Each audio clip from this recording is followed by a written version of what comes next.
God, it's the greatest thing I've ever seen. You're overdue. I just felt it's something that makes you look good, and that's cool, and I'm all for it, but I think you need to tone this down because now it's getting obtrusive to the show.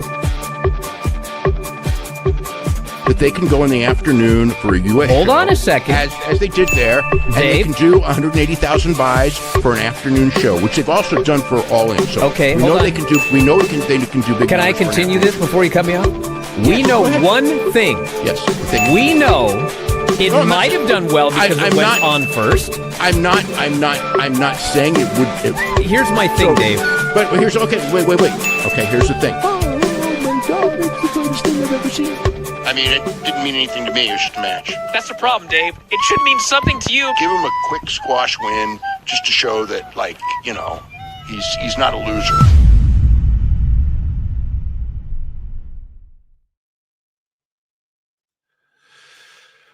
What's up, everybody? Welcome to Dave Meltzer Dumb Moment of the Week, Episode 2. I am your host, Phil Marks of Pro Wrestle Times, and we are live here on YouTube with the replay airing wherever you listen to podcasts. If you'd like to support this show, hit the like, subscribe, or consider super chatting in or becoming a channel member. I'll be responding to super chats, memberships, questions, and all of that at the end of the show. Tonight, we got a jam-packed one, man. Andrade El Idolo, Santos Escobar, and Edris Enofe all slapped Dave Meltzer around this week or in the last week for fearing facts. We also have Bryan Alvarez admitting that he was wrong, sort of, about the whole NXT TNA stuff. And Niccolo Piccolo has an epic thread we're going to go through, and a bunch of other stuff. So make sure you support. Without further delay, without further ado, it is time for everybody's favorite segment in the entirety of the IWC turned show, by the way. And it is called Dave Meltzer's Dumb Moment of the Week.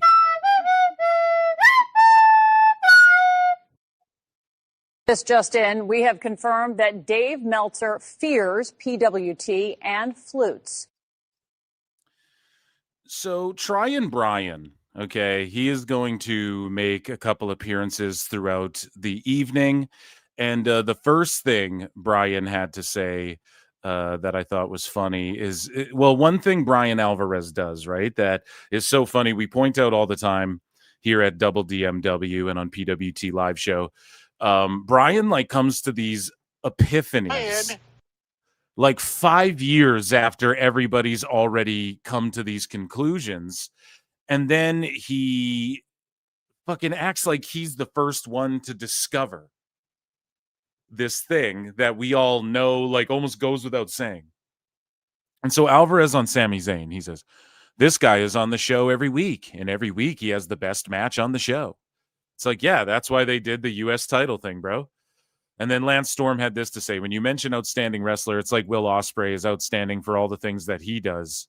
Whereas Sammy is an outstanding wrestler in the old school tradition sense of he doesn't just make himself look outstanding. He makes everyone else he's in there look outstanding as well.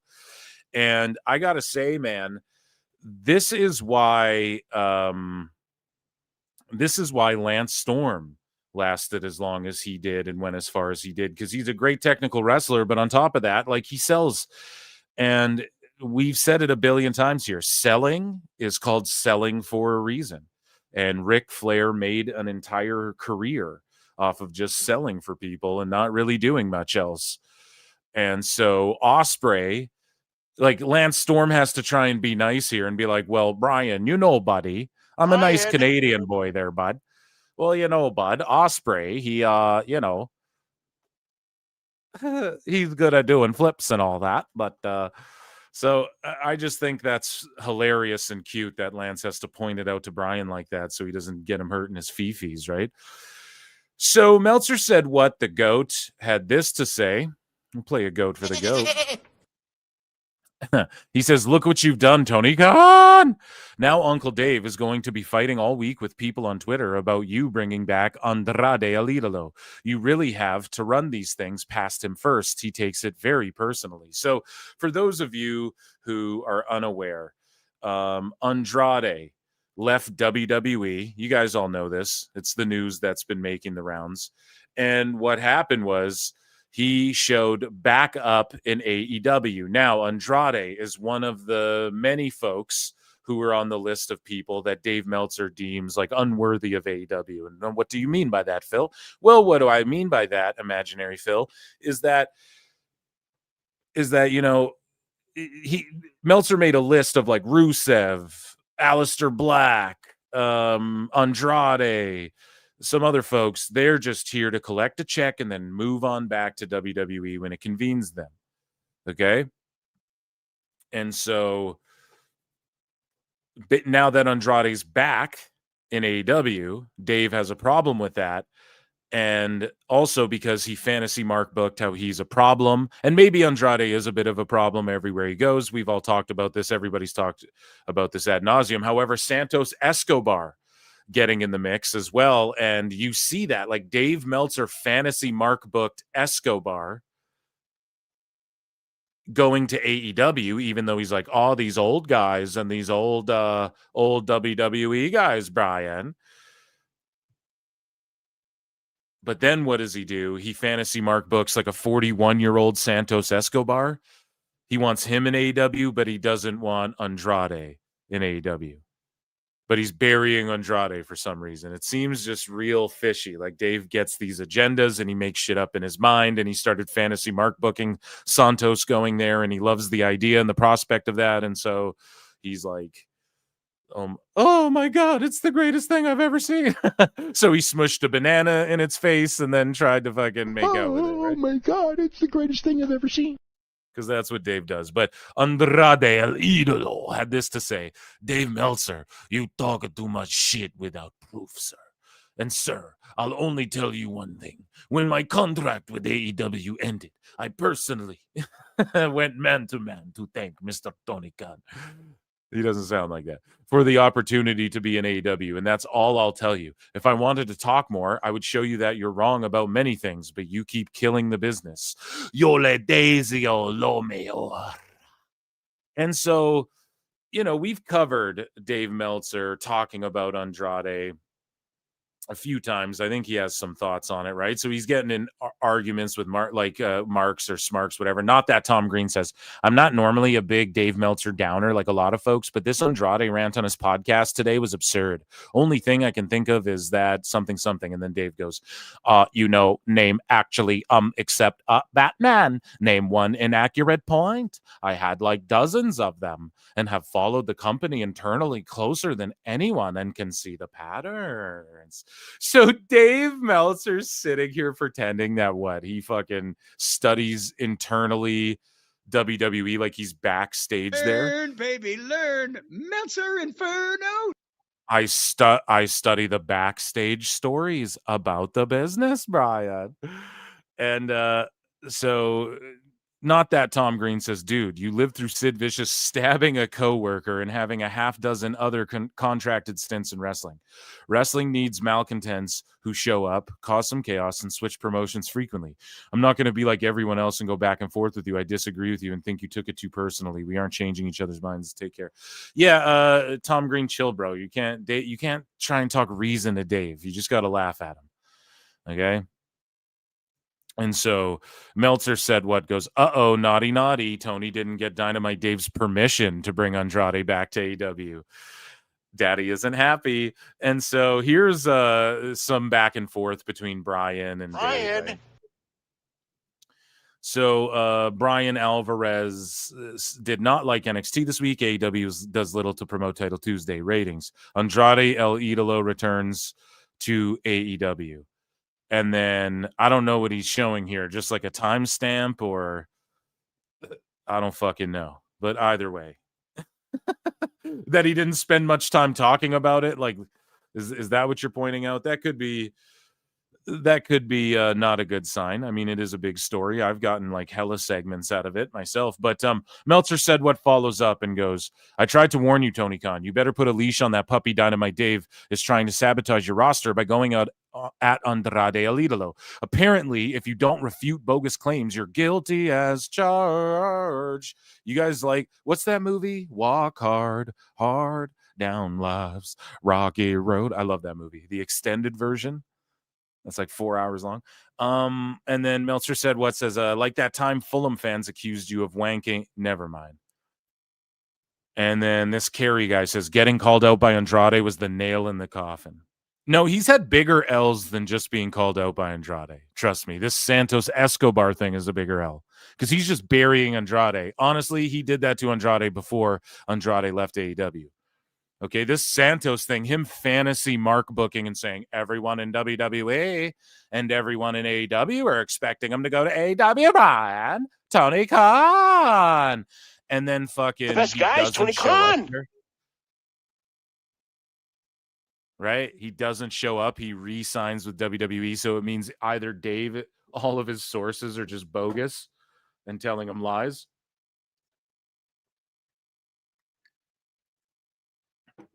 Or it means that, sipping some Java. Or it means that he just made up a lie, which is more likely. So Dave had this to say, yet, pardon me.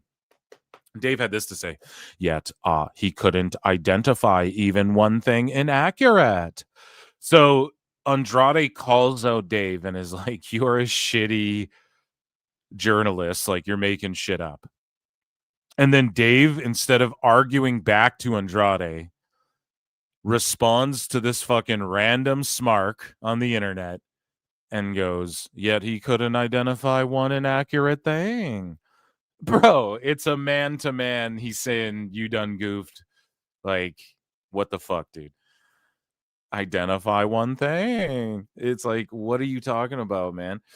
So Dave says, when it comes to these things, if you have facts, you respond with facts. Yeah, dude, he said that you're a fucking clown. If you have no facts, you respond with name calling or fake hyperbole. No, dude, it's the point is that when you just lie yourself, when you just make so many lies and condescend people, and then you lolcow yourself, they're done. There's no like, it's just memeing you. Like, we're just memeing and laughing at you now because you've lolcowed yourself into obliviacry.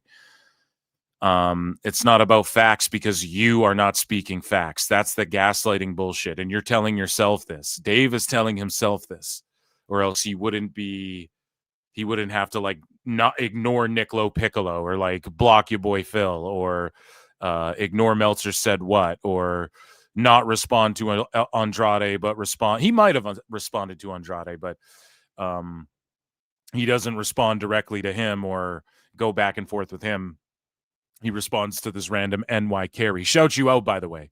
We're all smarks and wackos and sickos. Don't take that shit personally. Anyways, get moving along here. So Dave just showing why he's a complete and utter clown. And so Dave Meltzer had this to say, more notes on Edris Enofe and Jasmine Nix leaving WWE. And then ENA at Edris _Enofe, who wrestled in NXT, and he wrestled, I think his last appearances were in Evolve. And he goes, you're a piss poor journalist, probably the worst I've ever seen. Oh, shit. You fucking Mark! Edris said, you, Mark? You're a piss poor journalist, probably the worst I've ever seen, after clicking on that link and reading that bullshit about himself. After Enofe, like, just amicably and is like, yeah, my time in WWE's done, whatever. He keeps it super profesh. Dave, what is he just gossiping like a fucking little girl in there? You can't click on their website because it's so riddled with ads and there's so many fucking, like, look at this. Again, 5 hours ago, new subscriber sale, 50% off first month. 50% off first month again? Why don't you just lower the fucking price, dude?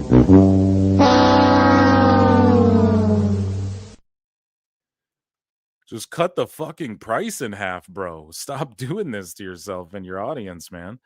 So Enofe calls him out as well, dude, and it's just a cherry on top. But the cherry on top of the cherry on top of the cherry on top had to be the Santos Escobar situation. So as you guys can see here, here's a quote directly from Dave Meltzer where he's in the Wrestling Observer Radio. He said, well, you know, they, and here's the thing, right? When I start talking shit as a pro wrestling fan, I say we were talking about this on the other show, on the other live show I did last night, I think, Wednesday. Yeah, doing hella shows.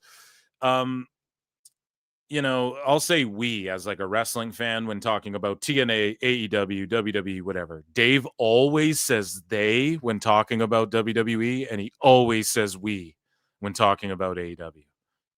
And he says they, WWE, have been expecting him, Santos Escobar, to leave for some time, Bryan. Except they obviously took him except away from Angel and Berto for that very reason, Bryan. Not expecting him to stay. I do know people there. It's multiple people there who expect him to go to AEW. I don't know if he does or he doesn't. So Dave just fantasy mark booking a fucking like, I think he's dreaming about texts that he's sending Tony. And then he's like talking about what they must text each other so much. He's like dreaming about texting him. Must be on his mind so much. He just fantasy mark lays out in WWE, they've all been expecting him to go. I study it. And then he goes, and in AEW, multiple people I know, Bryan, are expecting him to go there. What the fuck? Then he just re-signs. Holy shit. Well, he worked me. Like, the only thing Dave could say is like, yes, I was told this, and then I got worked. That's the only correct response. Instead, he'll just be like, well, what was inaccurate on page 215 of the Observer 7 months ago, Bryan? So yeah, Santos just absolutely fucking owns Dave by re-signing to the company. And this is what Dave's response was. Well, we have his response to Enofe, I believe, or that's Alfred Kunawa's video. We'll check that out in a minute. Here's his response to Santos. Well, he talks about Santos and Cedric Alexander because Cedric Alexander's contract, a bunch of contracts are coming up at BFG, and Cedric Alexander's is up, I think they said at the end of this month or something.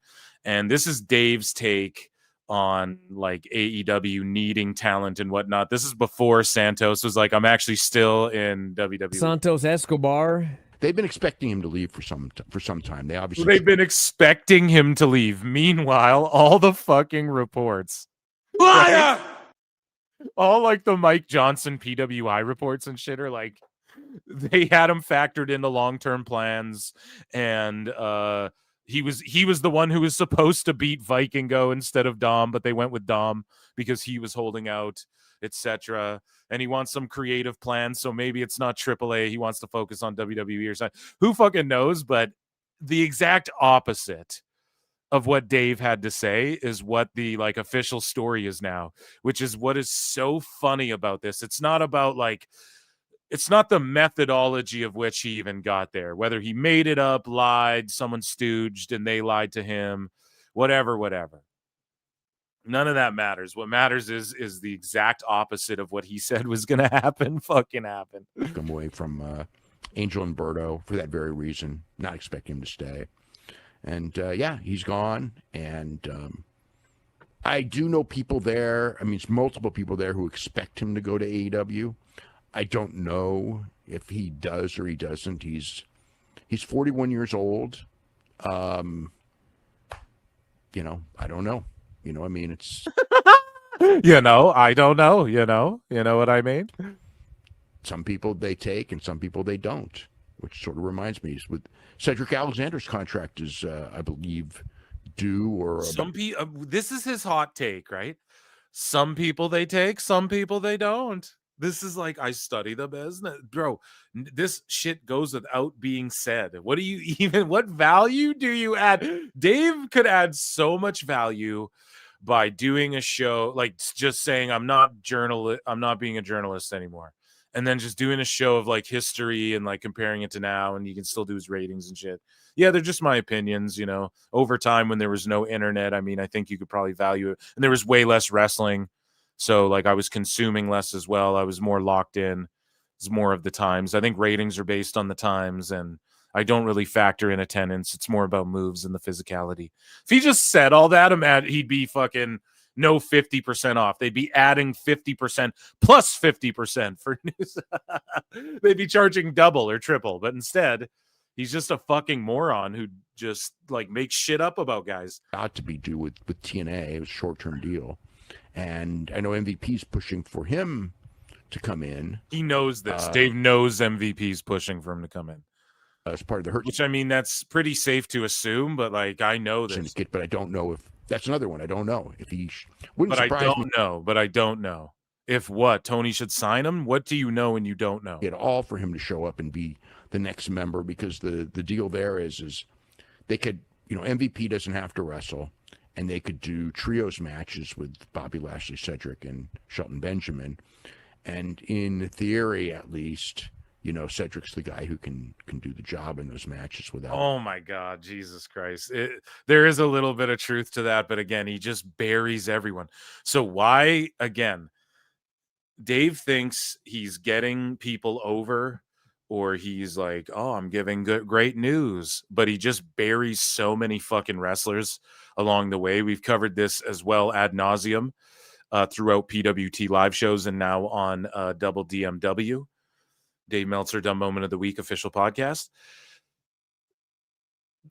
He's just buried Cedric Alexander. Why would they want to scoop him up after you said some shit like this? Why would your fans or the sickos you talk to who are also watching AW get excited about this guy if you're saying some shit like this about him? Oh, he's just there to do the jobs and whenever they need to do one. It's like, okay. So the WWE approach. So what they were doing in WWE. Actually, I don't fucking know about that. Like, I think Shelton got pinned too. I don't think Shelton's afraid to eat a pin. I don't think Lashley is either. I just think I'm trying to think back to like Lashley's time in Impact. He wasn't scared to fucking lose to people. I mean, he was in like an indomitable force, an impregnable species. No, walking Armageddon. But I think he did the job and shit. You just want to help people, and Cedric, I think, should go to AEW if he can. Or how about this, guys? TNA, it gets down to the wire, and then TNA offers him a bigger deal. You know what, man? We just really want you to stay. Or maybe he's talking to WWE right now, and they're like, "Yeah, we're going to push you in NXT." I'm not saying either of those excites me more than the other. I think if he stayed in TNA, that would be the most exciting. But if he went to AEW, that'd be cool for Hurt Syndicate. I think they should have the OG crew back together. And Dave is right. They do have a trios division and all of that. But then it's up to Tony Khan's booking. And then it's like, well, no one should have to endure that. If Cedric's like, fuck it, I don't want to bump, and I'll do the job and I'll work way less than I would be anywhere else and make the most money of my life. Go, more power to you, bud. Anyone getting mad. It's not like he's a game changer. Like Dave just said, I don't want anyone getting mad or whatever the fuck he said. I don't want to hear anybody like talking like Santos or Cedric or Ricochet or some of these guys were supposed to be like game changing ratings shifters and shit. That was never the promise. People like Monet and the guy, they would say it about everyone in the past, Rusev and Aleister Black and shit, game changer. That was always a saying, and now we don't hear it as much. But Cedric isn't a guy where, like, I'm not going to lose sleep if I don't see him all the time in AEW. I'm not going to be virtue signaling for him. He didn't wrestle a lot in WWE. It's not wrestling too much in TNA. Like, he's there on all the shows, but they tape him and then he goes home for a week or a couple weeks or whatever, you know what I mean? Or works indies, whatever he's doing. So if he was in AEW just laying in the cut making money, I mean, good for him. It's not like I'm like, oh, they should need to push this guy now and shit, whatever. Just makes Hurt Syndicate cooler. Do the job in those matches without anyone. But Dave just calls him a jobber. It's not like AEW needs new talent, or anything like that. I mean, they they're not even, they don't have the time to maximize the potential ability of a lot of their talent. And he's talking about AEW, right?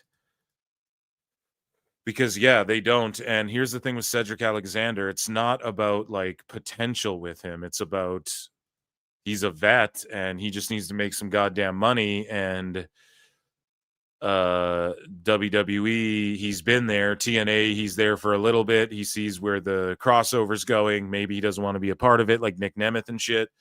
But at the same time, man, just saying he's a jobber like that, I mean, Jesus Christ, you're just killing him before he even gets into AEW. All your fans watch AEW. Maximize. But at least he's saying they can't like maximize their TV time. And whose fault is that? Tony Khan. So how's that Booker of the Year? Right? But Dave will still put him in the voting. Well, you got to talk about Tony. It's fucking ridiculous. So moving along here, Dave Meltzer had this to say. Well, we already talked about Santos Escobar. And yeah, so let's float through some of these here. Bryan Alvarez, trying Bryan here. And he was also, so he's owned by 3 wrestlers there. Bryan Alvarez, he sort of admits defeat a little bit when it comes to the NXT TNA thing. And we're going to get to that in a little bit. But again, we have some Bryans just floating around segment tonight. Bryan Alvarez says, who will challenge Mercedes Moné next? Wrestling Observer Live. And then Eric Bischoff just roasts her and goes, Ticketmaster. Sometimes in life, you gotta be a hoe. Damn. Ticketmaster being looked into as well. And so here's Bryan Alvarez shitting on AEW a little bit himself. So it's good when these guys can stay honest here about it. And again, I doubt Dave's sitting across from him. Let's watch this video. Jamie Hayter and Anna Jay. And if Dave's sitting across from him and he goes hard, hopefully we get a little bitch fit. God, this crowd was DEAD dead. Yeah. And they go back and forth for a while, and Anna's getting near falls and absolutely no heat whatsoever. They don't even react to the Queen Slayer. And Jamie finally reverses, tries to sleep her, and finally hits the haterade and gets the pin. And then they just shook hands. I mean, I presume, here's the thing. Sometimes I would watch a match like this and go, we're going to lose a lot of audience here. But if you watch Collision, they're down to they're so down to just the hardcores that if you look at the quarters, it's almost always for Collision just a straight line. It's just the same people. They just watch the match, all of them from start to finish, bell to bell. But, I mean, this was a great example. See, it's one thing. When I was a big... it sucked, dude. Just say it sucked. ...proponent of Statlander winning that 4-way because nobody expected it. And it was actually a shocking finish. And it's like, you got to do more of that because, you do a few shocking finishes here and there. And then you don't have this thing where people watch a match and they're like, there's no chance in hell Anna Jay is beating Jamie Hayter. Well, yeah, and it's not just like do a shocking finish here or there. No, it's not that because they did that with Tony Storm for the title for Statlander. It's about developing people too. Like nobody believes Anna Jay is going to win because she never fucking wins. Nobody believes Queen Aminata is going to win because she never fucking wins. They always do this thing where it's like, well, if Tony just threw in this and that, it wouldn't do a good goddamn thing because he just did that. Even though they did that with Statlander and Tony, it was a championship match on pay-per-view. And maybe if this were on Dynamite, it would have got a different reaction, but I doubt it. But for fucking sure, it's not getting a reaction on Collision. Because nothing ever happens on this show. In terms of there's never an upset. There's never somebody you don't expect to win. And so there wasn't one person in this building. See, Brian's talking like that is going to change things around. Bro, the very first thing Tony has to do is overhaul the wrestlers he features on his fucking show. That's the very first thing he's got to do. He's got to shake that shit the fuck up, man. Entirely. and the presentation of everything. So that comes first, and then we can talk about, okay, these fucking matches suck too, and they're predictable. You know, like that has to come after, because the wrestling is like not going to change everyone's minds. Oh, this match was good. No one fucking cares anymore. It's done, bud. No one cares anymore. Like, Who thought that you could fucking do anything.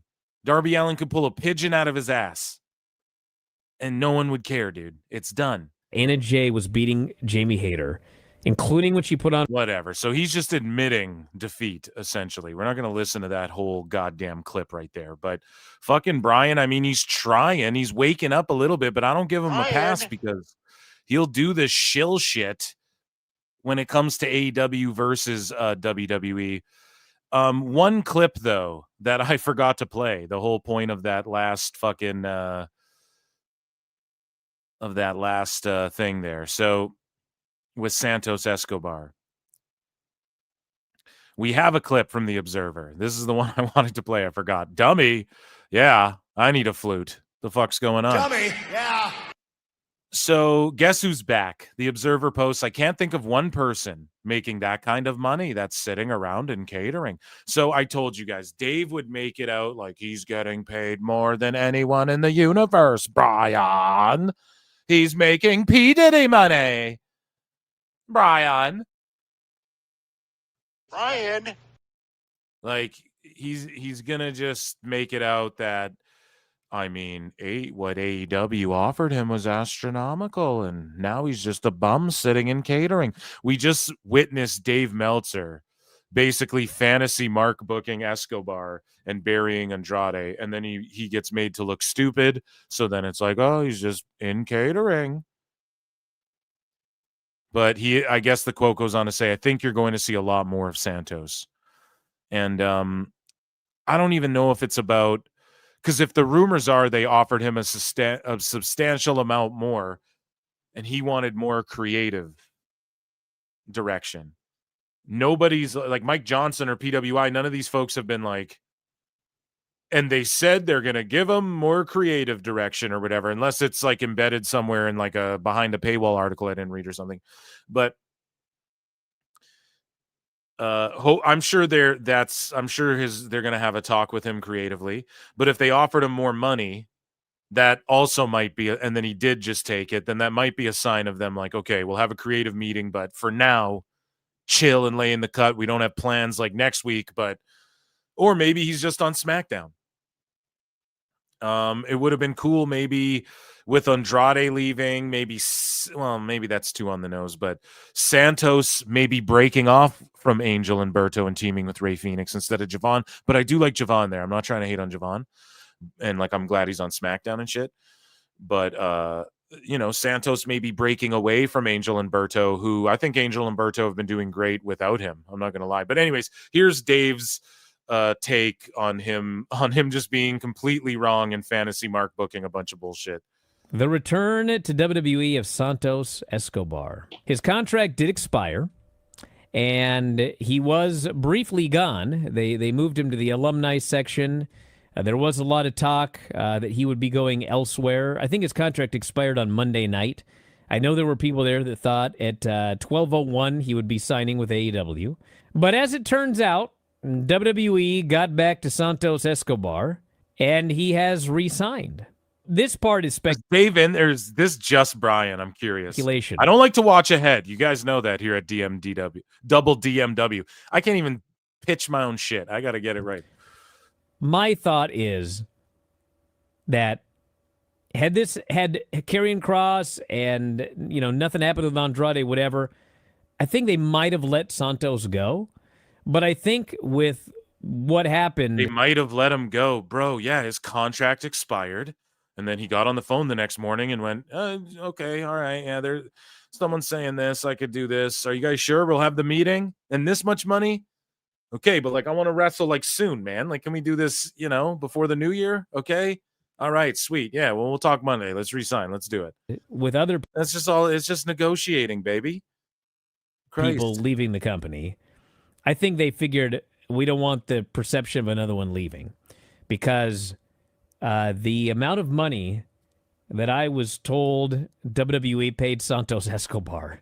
They paid this guy a lot of money. And not only did he make a lot of money on this deal, but apparently they gave him a lot of different perks. Today, people were... I bet they're making it sound like it's this Cody Rhodes, Randy Orton, Becky Lynch deal where he gets a tour bus and da-da-da-da-da-da-da. Okay. A lot of money. I mean, I bet it's a good, significant 6 figures, like high 6 figures or something. Maybe even, mid upper. I don't know. I bet it's something like that. But again, I don't know, man. It's all good. If they paid him a shitload, amazing, good for him. And I'm not trying to undercut his money either. But it's just the way Bryan's like, and if I heard the money that he's getting, it's like, well, what, $1 million?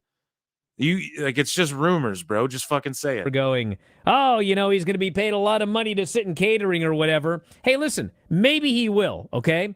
But historically, I can't think of one person, the amount of money that Santos allegedly got, I can't think of one person making that kind of money that's sitting around in catering. So I think you're going to see a lot more of Santos Escobar. Yeah, I mean, if he was planned for all that AAA stuff and then him not signing delayed that, if we're to believe the dirt sheets and shit, yeah, I mean, I think they always had a plan for him. Maybe their plan was always to have him feud Dominic or something, and people are just getting one beat of the story wrong, or,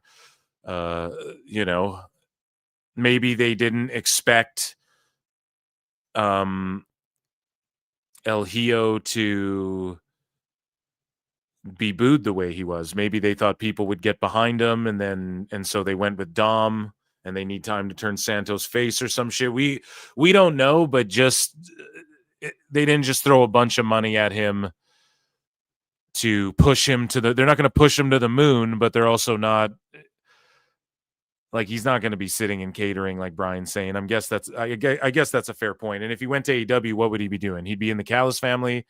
He'd be sitting in catering too. I mean, here's the thing. Regardless, when they say things like more perks, so does that mean less dates? Because that's a thing in AEW already as well. So I do think it's more of a creative endeavor for him.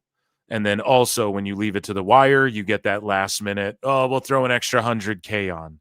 And that's incentivizing. He could have been working everyone. He could have leaked the story to Dusty Dave. But either way, it's funny that the exact opposite happened of what Dave was saying. That shit pleases me. I thought Dave was going to jump in there, but has he not even acknowledged Santos coming back?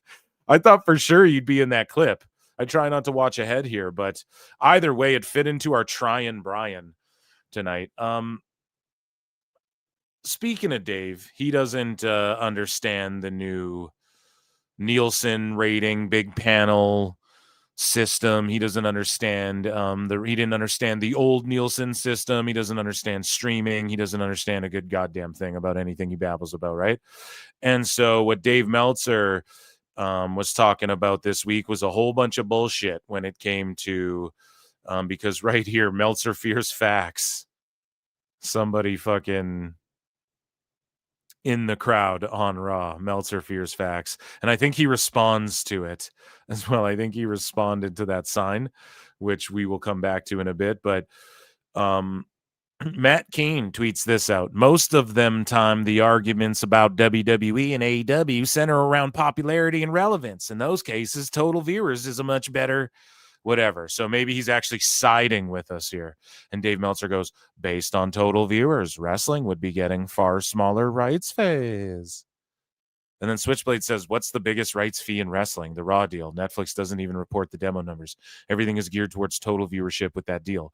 Total viewership is more important for all the rights deals in wrestling. Demo also has its place. He just cooked them, dude. He just cooked them. In Dave's fantasy land, it doesn't work that way. So he even responds to Matt Cain that, that wrestling would be getting smaller rights fees for the total viewership. Again, he'll flip-flop on this. Key demo, total viewership, minute stream, Bryan, key demo. And then Netflix is like, well, our key demo's this and this. And then he's like, well, the key demo's 18 to 49, always has been. Like, times haven't changed, or like, I don't know, man. He's just nuts. So Switchblade owns him just with logical thinking. Dave Meltzer says, daily update I'm working on has some very bad news for both WWE and AEW, Bryan. And then he says, pretty innovative way of reporting Dynamite numbers. And again, he can't just report Dynamite's fucking in the shits, right? He just goes, I have very bad news for both companies. Let me write this analysis here and this breakdown report. He can't just fucking tweet out Raw's lower, Dynamite's lower. I guess maybe this is a report wrestling overall, but it's just, it looks way more doom and gloom for AEW. Why? Because WWE's like making the streaming pivot, and like they're still in the millions and shit. So I don't know, man. It's just, we've time and time again, we see Rampage do shitty numbers, it gets canceled. We see Collision doing shitty numbers, it's about to get canceled. You know, they're going to add an extra half hour, 45 hour onto Dynamite every week moving forward. Like, what's the solution here? Dynamite's going to start doing Rampage numbers and it's going to get canceled. Unfortunately. And if it doesn't get canceled, then okay, but it's just the show that they're holding on to for some fucking reason, and they're not going to create any new ones.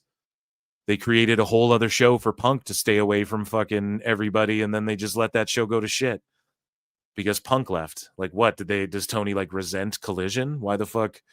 They didn't have to let it just go to the tubes, but they did.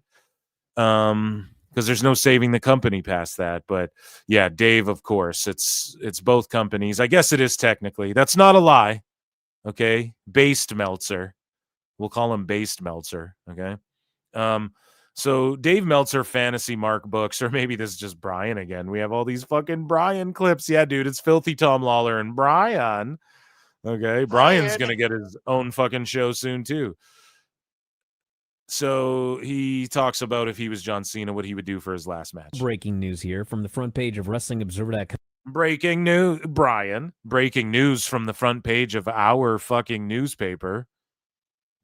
John Cena's final opponent will be Gunther, and then watch it not be Gunther. Or if it is, that actually kind of is a good idea. He's got to lay down. In the last one, he's got to lay down for someone who's going to be in the company for the next 5 to 10 years going hard, you know? Which, hey, how long does Gunther wrestle for? I don't know, but certainly the next 5, right? Subscriber exclusive. Gunther has been chosen as the final opponent for John Cena December 13th. 2 sources have confirmed the latest plan is for a tournament to be announced, possibly on the air by Paul Levesque, with 2 wrestlers vying to be Cena's last opponent. Top 2 sources confirmed what, though? Like the same sources that confirmed Santos was going to go sign to AEW, or what? Because those buddies were wrong, guy. Wrestlers. Multiple have confirmed, however it reaches a conclusion, Gunther was the person chosen for the match. So, well, I mean, it follows a pretty, set and tried and true pattern of the big baby face, and especially in this case, John Cena representing the USA in Washington, D.C. against the foreign monster, the Ring General. Good. Okay. We get it. Thank you, Filthy Tom Lawler, for putting him over there. So Dave Meltzer, we talked earlier about how he doesn't understand the fucking numbers or the big panel data or none of this shit. And he doesn't understand old Nielsen streaming or new Nielsen. What? And he says the new rating system is a disaster for wrestling. I can't overemphasize how big it is. It's a catastrophe. But meanwhile, everybody understands it. It's pretty simple. They just put out fast national numbers, essentially.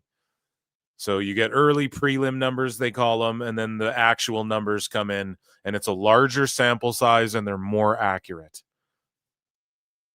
That's all it is, Dave. So he's like, it's doom and gloom. It's a catastrophe because it looks worse for AEW. And it has so far looked worse for WWE as well. But again, with WWE, man, you got to look at the big picture with them. It's about streaming. Well, why are they on network? Why are they on USA? They have their, it's just like they just meddle in everything. They just have their foot in everything. It's like Kevin Hart. Kevin Hart, you guys know that comedian? He has his foot in everything. I bet he has his own app. He has his own YouTube channel. He owns movies. He does stand-up. He has he fucking has a YouTube channel about comedy. He has a YouTube channel about sports. He just dabbles in everything, right? And that's what WWE's doing. They have a video game. They have toys. They have merchandise. They have a show on network, a streamer, a YouTube show, a Tubi show, because that's the thing people are experimenting with now, these like free streamers or whatever. It's just that they have something everywhere. But you have to look at the big picture here. It's like all of the numbers combined for WWE just blow everyone else out of the water. So it only spells catastrophe for AEW because WWE's fine. It doesn't matter. Netflix is happy with them. CW's happy with them. USA is super happy with SmackDown. That's all that really matters. The business has passed Dave by, and he copes over it by saying this is such a disaster. But meanwhile, everyone's like, oh, this is cooler because it's a larger sample size. It's more accurate, allegedly. And come 2026, I want to say, or 27, 26, Warner Bros. And Nielsen are teaming up to be transparent about like their streaming numbers and shit too. So this is all going to blow up in Dave's face, and he sees it coming. He sees the writing on the wall. These new ratings seem to be maddening. They're a lot more of a story than I thought they would be. The idea was no, Dave, you just hope nobody you didn't know about it, and then when other people blew it up, you were hoping, and when you caught wind of it, you hoped other people wouldn't. That's what it is, dude. You just hope people weren't gonna point out how, like, what the truth is, and Dave was hoping he could keep it his little secret, point to these high numbers for AEW and low numbers for WWE. That football would get, at least that's my conspiracy theory on him, because I don't like you, motherfucker. an artificial boost. That's what he did, though. He did that the first week, and he knew what he was doing. If people on Twitter can figure it out, Dave can figure it out, or he's a dumb fuck. He's got to admit one. He either lied or embellished the truth, which is a lie, or he is just a stupid ass idiot and he doesn't study the business the way, which would also be a lie, because he fucking says he studies the business constantly. So which one is it? I don't know. Me neither, dude. Wrestling is taking a major hit. We don't know why yet. I am absolutely certain we will know why, because quite frankly, everyone in both companies is trying to figure out why. Everyone in both companies. Well, I'm in neither company, and I'm pretty sure it's because, and this is already written about, people figured it out in like a day. Something to do with like the live whatever. Again, I'm a dumb fuck when it comes to this stuff, but it's like live shows or whatever. The numbers that trend towards teens or some shit. I saw something about that. I don't know. I probably bookmarked it in here, but I don't know. Dave is just sitting here like laughing and, it's people can't figure it out. They're trying to rack their brains. There's more than meets the eyes, Bryan. Garrett. What's this guy's name? Garrett?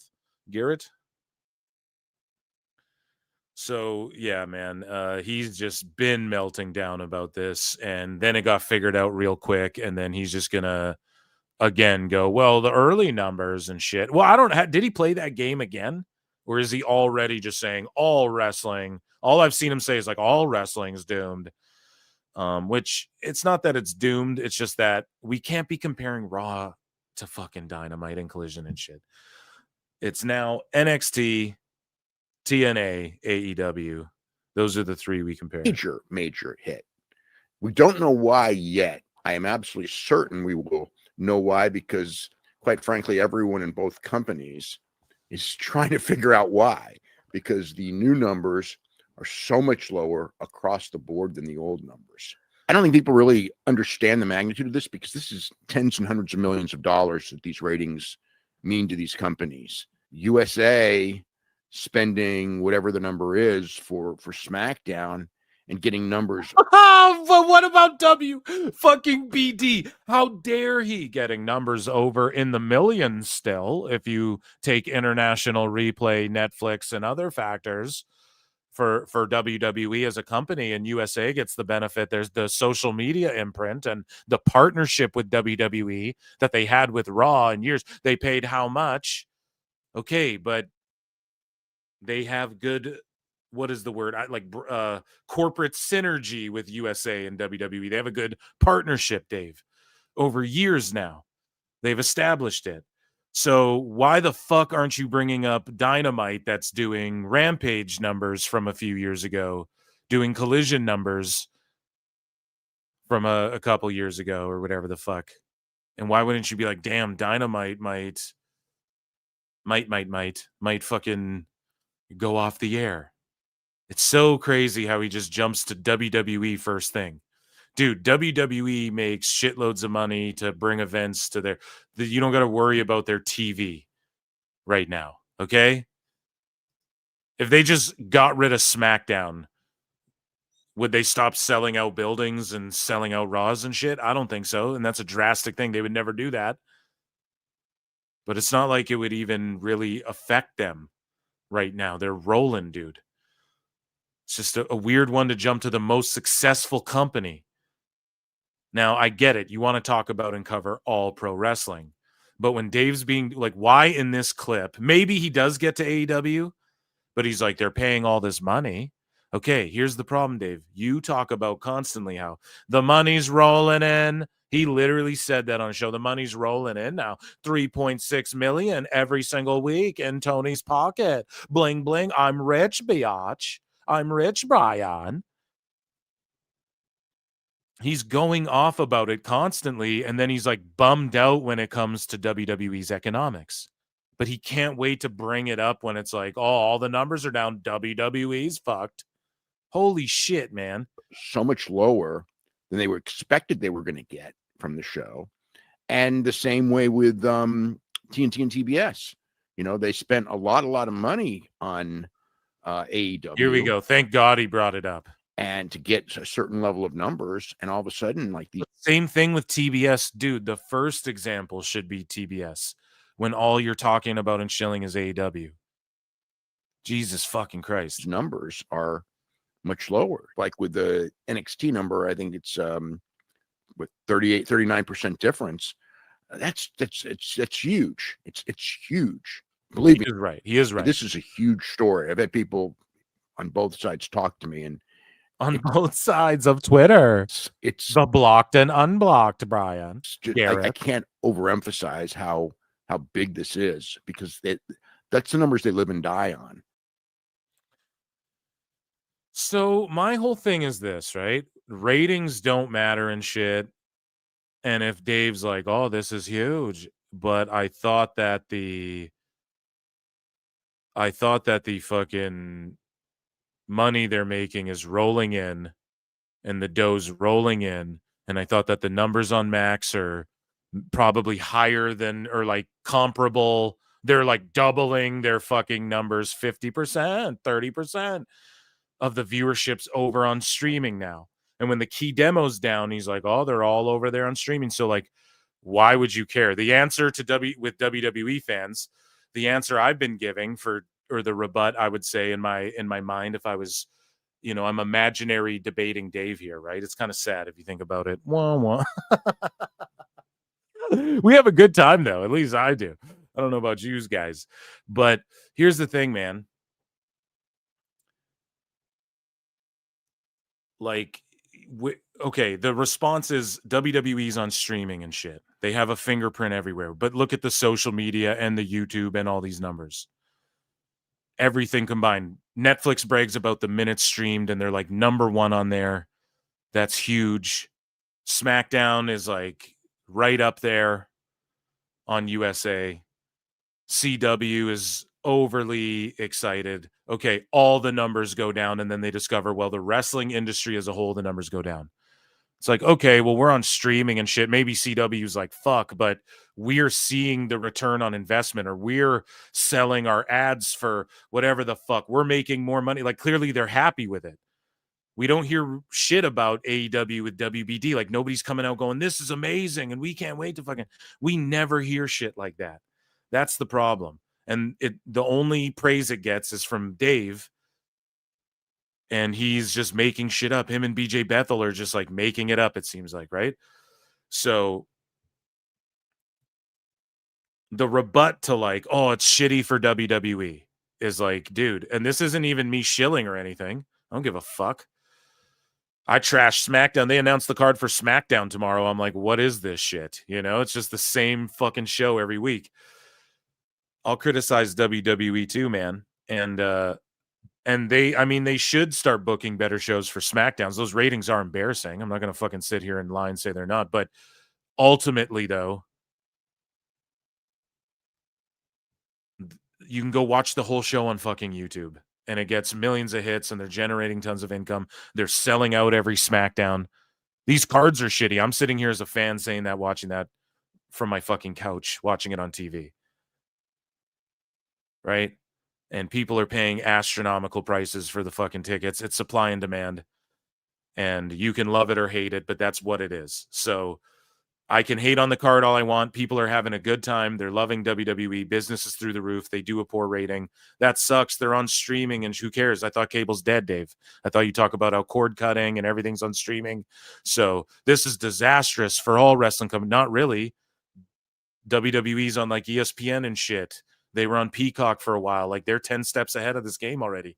AEW should be primarily an internet-based company, and instead Tony doubles and triples down on being this TV company. And that's why it's disastrous, because low-key you're just stressing about AEW and what it means for them, because it doesn't really matter. Like CW, if they're so happy, do you think they're just dumb? Look at these numbers, but then, okay, we're going to get lower ad money when this deal's up or the next year or something. Yeah, that's the ebbs and flows of fucking business. None of these numbers are entirely accurate. And even Dave says that when he's like losing a debate. He goes, well, none of this is accurate. We don't really know anything. So then why wouldn't you just go, well, it's disastrous, I guess, for both companies. But instead he's like separates WWE from AEW. I mean, TBS too. I mean, you're paying all that. It's like, come on, man. Yes, it's probably shitty but like, that's the thing too. I don't give a fuck when these billionaires make billionaire more money. I don't give a fuck about any of that. And I thought Dave didn't either. I thought ratings don't matter. And now he's like, it's disastrous for everyone.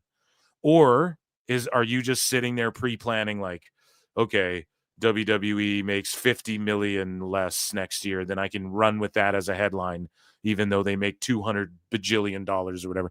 You know, I don't know, man. So Dave Meltzer doesn't know. Oh, here, this is proof of it, right? Like, they don't know the fucking numbers.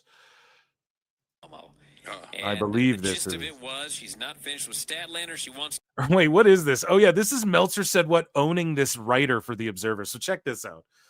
This guy here, Jake Scudder, and this guy will wait till his articles drop for the Observer. And he's even tweeted shit out like, I can't wait for people to hate on this so I can own them. And I swear to God. And I got into it. I owned him before. And Meltzer said what owned him right here. And he's like, damn, Meltzer laying down his king already. Andrade really got him down bad. And here's a column. Why AEW Dynamite and Tony Khan cannot win on Tuesday night. So built-in excuses. And this Jake Sutter guy's like, Dave didn't write it, but whatever helps your agenda. And then Meltzer said, what goes, imagine trying to call me out and thinking I won't have receipts. Now, let's play this. Here's the thing, right? This Jake guy got hired. He's like pulling a Dave. He's like, I can't wait to argue with sickos and wackos once I drop my article. And then nobody tags him or anything. Like, he's sitting there vanity searching or watching the quote tweets of the Observer Twitter. Like, he's checking the quote tweets to see who quote tweeted and said what to get in arguments about them or what, or about his article with people or what. I don't know the fuck he's doing, but the point is that, dude, you got hired because you think like fucking Dave. You think he's going to hire someone like me? Fuck no. We bring the flutes, dude. So here is a receipt, I guess, just of Dave, at least, and Bryan sharing that same line of thinking. And the gist of it was she's not finished with Statlander. She wants it one-on-one. We already listened to this before, I think, last week's double DMW. You know, we were laughing about how the built-in excuses have already started for, well, not even excuses. Bryan was just like, they did nothing. At least he was critical of it. You name the time, you name the place, I'll be there. And I thought, my God, we had another title match. Nope, this is also Wrestle Dream. Yeah. So That could have been a good one for the show, but I mean the main, I think that Tony. See, listen, Dave, the main thing is Bryan, he's about to make up a lie excuse. Well, the main thing for Title Tuesday isn't titles, Bryan. The main thing is many matches. One for the show, but I mean the main, I think that Tony is not out there trying to win on Tuesday. I think you don't say. I think that's abundantly. Booker of the year. Vote him in right now. It was a very smart booking decision. Some would say in wrestling booking, that was a smart decision, Bryan. Clear. That's abundantly clear. I think Tony's goal is to do a good pay-per-view and to build up a good pay-per-view with matches. I mean, this is a natural match. It's just a natural match. So it's a natural match. It's not a supernatural. Wait until the supernatural match this Halloween, Bryan. What the fuck? I don't know. What are you talking about, dude? It's a natural match. I mean, why put the title on the line on Title Tuesday, Bryan? that makes all the sense in the world to do it. Makes so much sense. The gates have come up. Oh, dude, it makes all the sense in the world. It's actually brilliant booking. And then Alfred's like, cook that sloth. And then Jake Sutter said, Dave didn't write the column I did. Dave had no idea I was even writing the column. Exactly. That's the point, bro. And then why are you searching it up to argue with people who disagree with your column? Not everything is some conspiracy, and there are other people who work at Observer with their own minds and ideas. Yeah. That's the thing, though, bro. You guys are the ones doing the conspiracies because you're writing excuses for why the best guy. Tony Khan. Tony Khan can't book a good show. Like you're just sitting there going, oh, he's defeated already. He's not going to win next week. Yeah, well, we phoned it and we threw in the towel so he didn't knock us out. That's like sort of what you guys are doing. And that's the conspiracy that Tony, it's not that there's no admittance that Tony Khan's just a shitty booker. It's just, well, Tony didn't even try. So if he tried, though, he would have knocked him out of the park, Bryan. That's embarrassing, dude. Sloppy fraud mushmouth replied to it. So this guy says, is this true? And Dave Meltzer says, I laughed. Nobody studies and reports facts more than me. Read one issue and it's obvious. It's funny because everybody comes to the exact opposite conclusion is what's hilarious about Dave Meltzer. And so this guy, who was arguing with Meltzer said what? He's like, Dave didn't write the column I did. And then I was like, apparently none of those minds and ideas know about spell check and editing. And so, there's just, whatever. Jake Shutter. I'm sorry if I'm saying his name wrong. I apologize. But it's just AEW Dynamite will be airing a daily earlier this week from their annual Title Tuesday, a daily earlier. And then also just little things I noticed where he's like, it's apostrophe S, not the first time they are running on a Tuesday night. And it also isn't the first time that they will be going head to head with WWE's NXT brand. But this time it's a no-win. It's like, so it's not the first time they are, but you're using apostrophes everywhere else. So like you could shorten that to there or I don't know. Everyone has their own writing style. It's just little things I would say like that. If I was like Dave or if there was like an editor there, I don't know.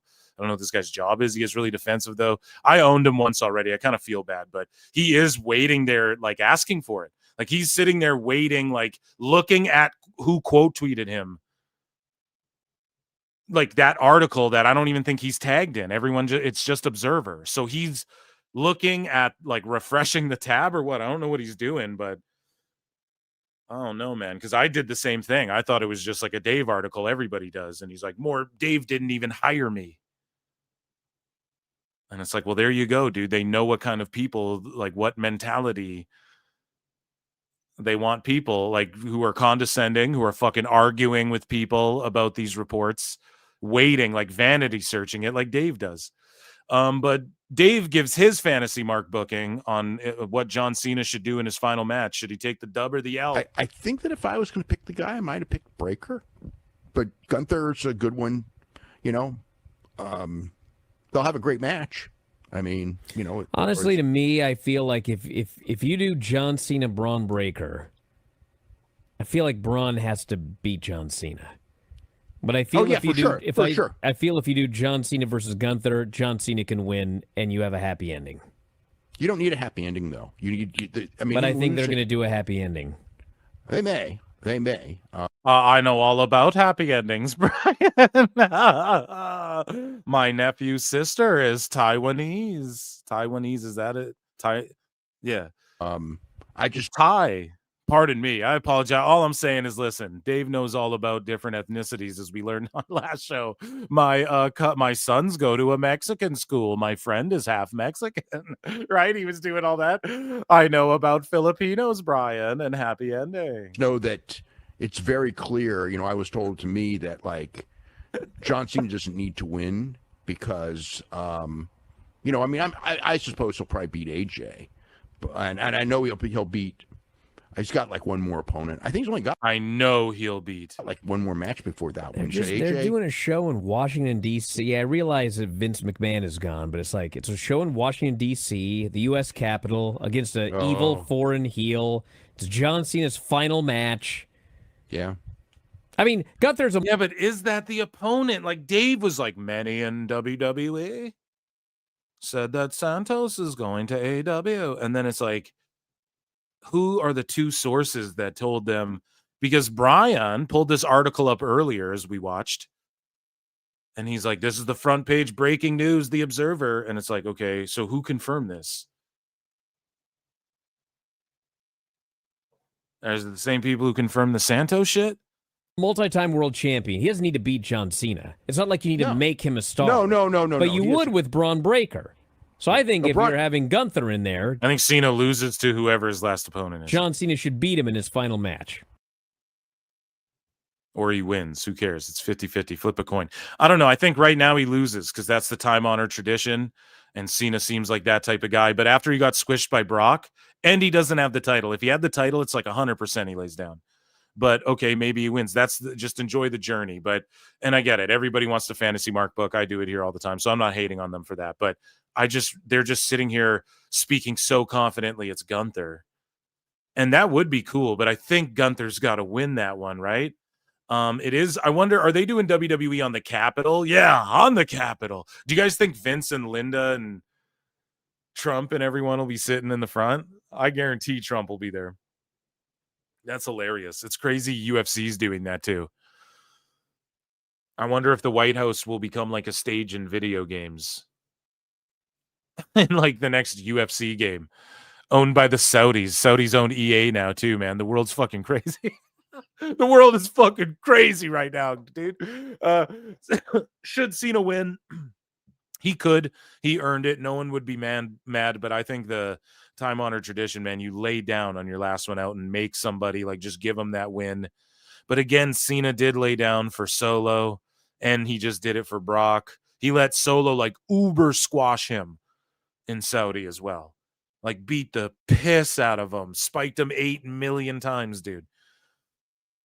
So maybe, yeah, he does deserve to go out with a W. And should it be Gunther, though? I don't think it hurts Gunther because Gunther has like 2 or 3 losses to like 2 or 3 guys, right? Like, so if John Cena is one of Gunther's only losses in his run, that's already looking historic. If you look at like the percentage wise of how long he's been in title matches or in title pictures, holding a title, etc., and who his losses are to, etc.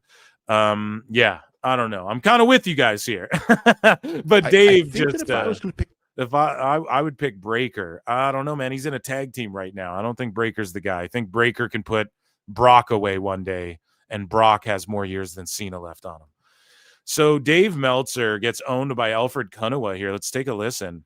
Dave Meltzer's top 10 fuck-ups of 2024. So here's Dave's top 10 fuck-ups of 2024. I wonder if this is just the first entry or 10 or maybe 5. Aging Dave misreported that Mike Johnson was denied access to a fake press conference. Midlife Meltzer got worked and misreported Hangman Adam Page's ankle injury as if it was real. Sling Blade Dave he's just knocking him out here.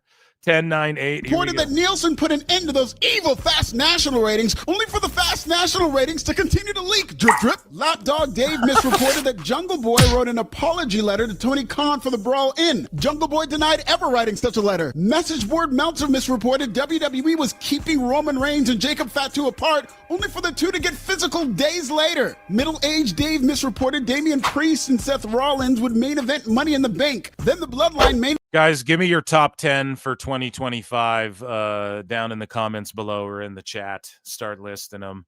Evented against Rhodes and Randy. Dupable Dave misreported that Backlash would be in the Tokyo Dome. Source, a fake WrestleVotes account. That was last year. Yeah, dude. Oh, that's last year.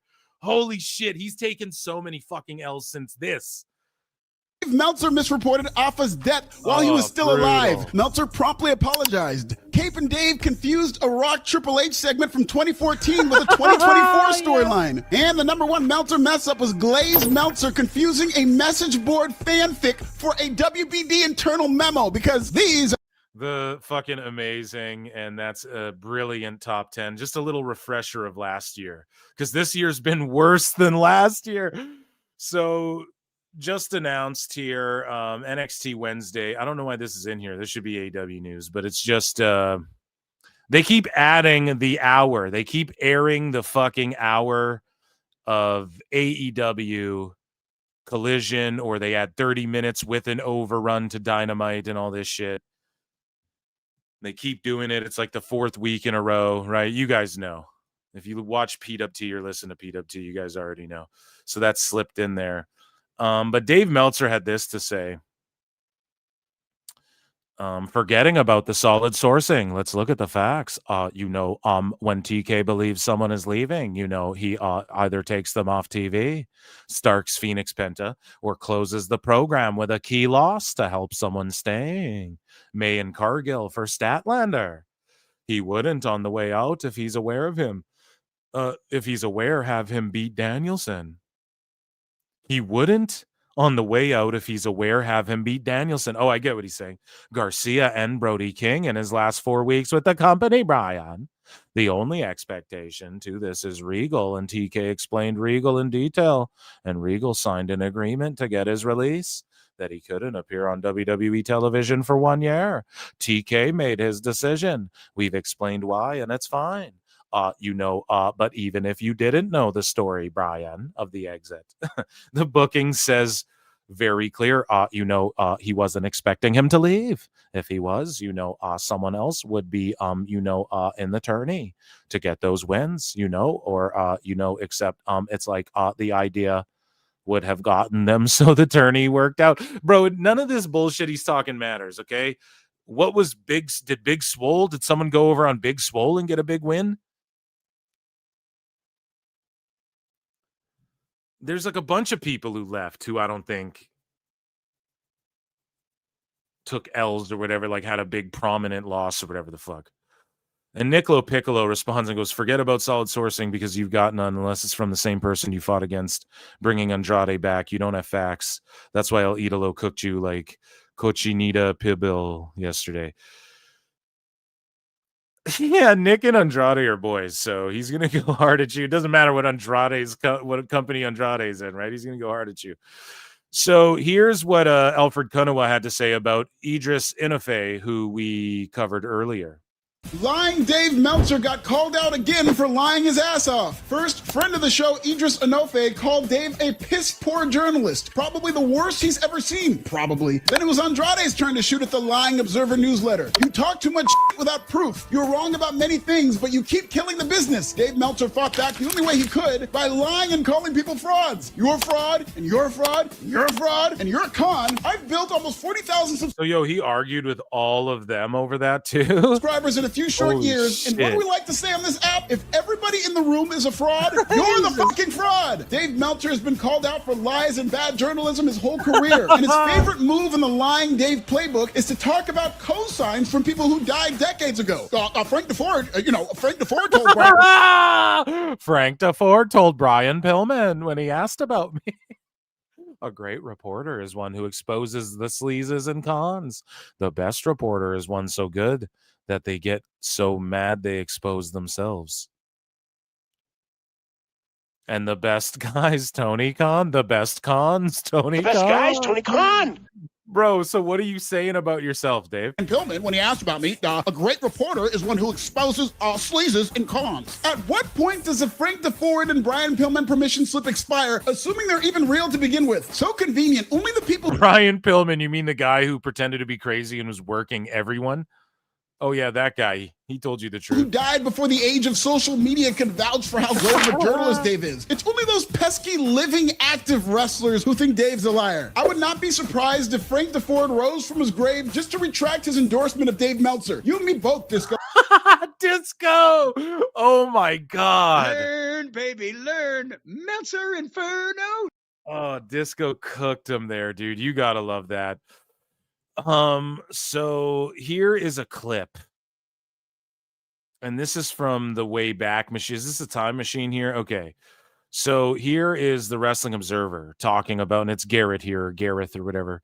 And he's talking about who could succeed Triple H as head of creative. Well, the best guys, Tony Khan. The best guys, Tony Khan. That's where we got that clip from. The best guys, Tony Khan. When Dave Meltzer was talking about, who could book a territory? Bischoff? Hey, the best guys, Tony Khan. Before AEW started, right? Now here's them discussing. I don't know if Dave is here, but they're talking about who could succeed Triple H. And let's take a listen to this. I saw Cody's comments on who would be the next guy to take over WWE Creative. I don't know about Cody as a booker. I don't know about the only fucking time AEW was good was when Cody Rhodes was booking it. I don't know about Cody as a booker. I don't know about Punk as a booker. The only time AEW was good, Punk was booking his own shit, and the show was bad all around Punk, but he was fucking doing the best he could. Rollins, literally, I have no idea. I don't know where he comes from creatively. First time Dave's ever said that. Booking instincts are an interesting, because you just this motherfucker's going to talk about booking instincts. Don't know until a guy's in that position what their booking instincts would be. Meanwhile, he's arguing with Ole Anderson back in the day, and Dave Meltzer, Ole's like, "Oh, and you'd be a great booker," and then Dave's like, "Well, not in this era." And it's like, so what are you implying? And Ole just scoffed at him. It's like, what are you implying, that you would have been back in the 70s or the 80s or something, Dave? Like the thing with Cody is from a political, he says the right things, he does the right things. As far as media and everything, he'll be better than Levesque by a lot. With that, you can see when they're asked tough questions on those press conferences, Cody always has a good answer. He doesn't say a lot, but it's a good answer. And Paul, usually doesn't have a good answer. I saw it's kind of like you when people ask why you get fucking news stories wrong. So Meltzer said what? Posted this clip. Heyman and Bischoff already didn't work out. Jerry Jarrett. So this is the clip where we got, this is a little throwback, a little flashback in time here. Okay. And this is where we got the infamous, the best guys, Tony Khan clip. And I guess I did hint at it when he lost power in NXT and they, this is in 2022. So I guess this is after AEW became a thing. Kind of took it away. I believe this is the fucking clip. If I'm, Meltzer said what quoted it, so I'm assuming it. The direction and made it their direction, not his. But it's like, okay, for 15, 20 years, we've all been told when Vince gives it up, whenever that will be, that Paul will be the guy And, you know, the best and guy. that was fine. He's a smart guy. You know, there may be stuff that'll learn, you know, didn't work on the bigger stage, that did work on the smaller stage. But, you know, there's always stuff to learn. As a general fundamental, you know, whatever, general fundamental wrestling booking, understanding wrestling, he's pretty good. He's pretty good. Like, who are you to judge that? It was like, okay, that's cool. Good. But now it's like, you know, like, who do we got? You know what I mean? It's like, I mean, I know smart guys, but they're not like, you know. And when he says smart, he means like smart, like a smart mark. Like the smarkier of a fan you are, that would automatically make you a better booker, obviously. Fuck, man. Dave's such an elitist. Haven't been put in that situation. And like with WWE, the last time they even though these fucking sickos are on like ped catcher fucking YouTubes and chaining people up in basements and shit, bro. This was Paul and Vince, and you know, because they had done it in the past. I mean, not Paul and Vince, Paul and Eric Bischoff. Mm-hmm. And well, you know, serial killers are high IQ, smart fans, Bryan. You know, neither of them lasted for very different reasons. But they're the only, you know, those two and Jerry Jarrett, who's closing in on 80 years old. He's older. I think he's older than Vince. And Bill Watts, who's obviously not going to be doing that, who's 83 years old now and is not going to, you know what I mean? It's like, who, you know, I mean, like the best guy is Tony Khan. Who else, right? Dude, look at how he just turns up like that. What the fuck? Who else? I mean, the best guy is Tony Khan. Like, he gets so excited. What happened? Who, you know, I mean, like the best guy is Tony Khan. Who else, right? It's like it sounds so fake. Like I'm playing the sound. I'm not. Listen one more time. Like how he just drastically changes his tonality. Doing that, who's 83 years old now and is not going to, you know what I mean? It's like, who, you know, I mean, like the best guy is Tony Khan. Who else, right? It's like who are you going to get? You know, to be that guy. That's the greatest thing ever, dude. And I mean, I don't know. It's just an interesting thing when Vince is closing it on 77. Yeah. Oh my god, it's the cutest thing ever. The best guy, Tony Khan. Holy, that is good stuff. So again, man, the full print says, come on, Uncle Dave Meltzer. Because him and Nicolo Piccolo are going at, like, Meltzer says, yawn, stupid tribal fans not realizing, blah, blah, blah. Not realizing that it is the demo success of SmackDown that keeps them number 1 or number 2 most weeks, as tons of Fox News shows beat them in viewers. Meanwhile, Dave says tons of Fox News shows beat them. But then when Dave talks about Dynamite, what does he do? Dynamite number 2 behind News, even though it's tons of news shows. He's such a fucking con artist. And so Nicolo Piccolo says, Dave, I'm genuinely not sure you understand this. Suggesting SmackDown competes with Fox News is the media analysis equivalent of saying 5G controls the weather or that drinking bleach cures disease. It's absurd. I think we read this before. And so they try to get Nick. Like, here's the thing. Dave won't respond to Nick, but he'll respond to other people, to Nick through other people. And that's the cringiest shit ever, dude. So Dave goes, you need to tell the company because in its Turtle ratings report, they've listed Fox News as competition for 12 years or more. Hopefully you can let them know how little they understand about television. Saying how little Nicolo Piccolo understands about television. And then he goes, Dave, I don't know the full pint or if he actually knows anyone at the company, but since it was in reply I posted, I'll respond. So he goes, letting WWE know is not my responsibility and it's not my business, but I don't believe they treat Fox News as competition because they're sitting at $40 billion market cap instead of in the gutter with this kind of analysis. TKO knows how this works. Sure, I could text this to Legend Hill, but I try not to waste his time or insult his intelligence. If you really want, maybe I'll put us all on a group email thread, but all that's really going to accomplish is make Legend Hill think You failed more wellness tests than Andrade. And I love Andrade, so I don't want to cause him the indignity of being compared with you. Oh, that's a lethal diss right there.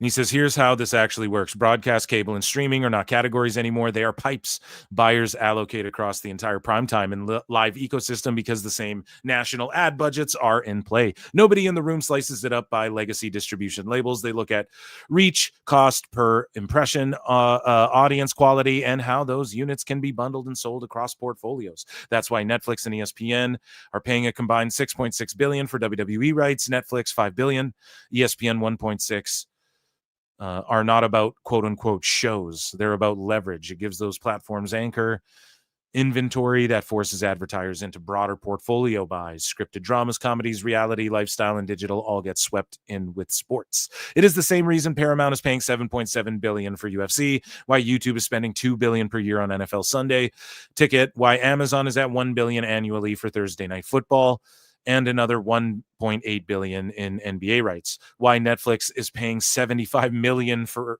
NFL Christmas game. That's crazy. Why Peacock spent $110 million on a single wild card.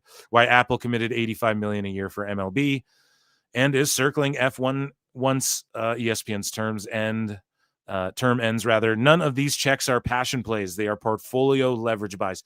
Nick, I love you, bud. You can't even drop bombs on him like he's dead. Leave him alone. Leave him alone, dude. He's fucking, he can't even, if he studied and learned too, he would read all this and go, indubitably. He would like at least respond to it, but he doesn't even want to see what you're saying. That's the problem with Dave, right? He'll just ignore it and answer to other people instead of you.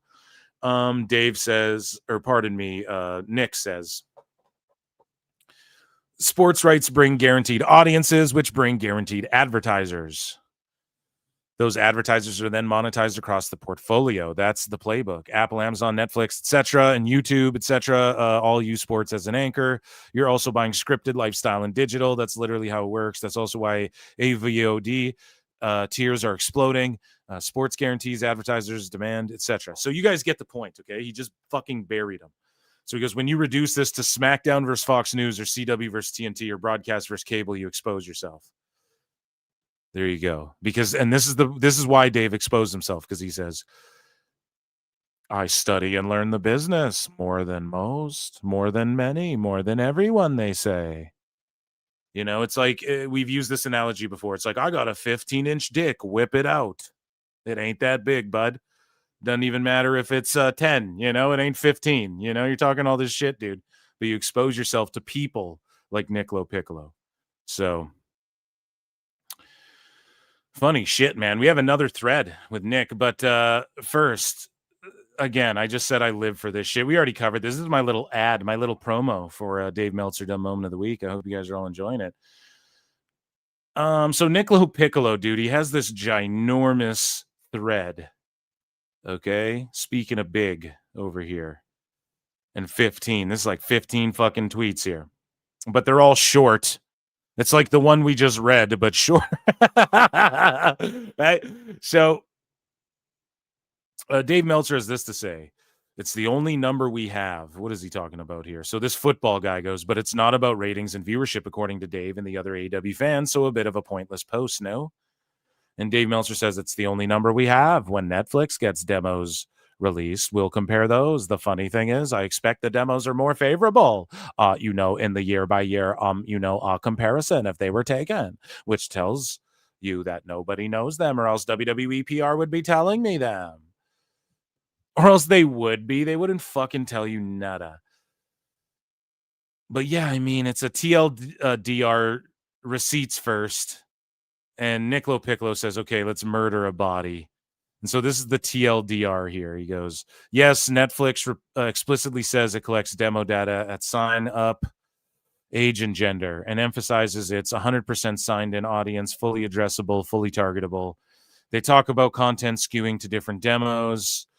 13 Reasons Why appeals much younger, Grace and Frankie older, and call out kids family co-viewing. They tie live events, sports to bringing in a young and more global audience versus linear TV. On ads, Netflix says ad tier engagement. So he's literally going, this is where they've said these fucking things. that you're going like all we can do is listen to Nicolo Piccolo or whatever. It's fucking nutty, man. So similar to non-ad plans and provides concrete scale metrics. This is Nicolo Piccolo. How dare I? And he says external audit measurement hooks, a Nielsen One ads, integrates Netflix, first party data, etc., etc. Okay. Direct transcript evidence that Netflix segments audience by demo skew, right? So he pulls receipts for all the shit. We're not going to read it all, but he's showing you like, here's receipts for everything, Dave. And you say you study the business more. Nick is like, bro, I'm fucking out here slinging deals, signing fucking NXT talent. They got WWE talent over there. They got fucking, he's doing Sydney Sweeney shit earlier this year or whatever, right? Like he's fucking wheeling and dealing, right? Balling, shot calling. And he's over here like dropping receipts that like, where do you even find this? Did he just like, how did he even pull these up? He's like, I got the article. It's right here. He just caught a fucking body, dude.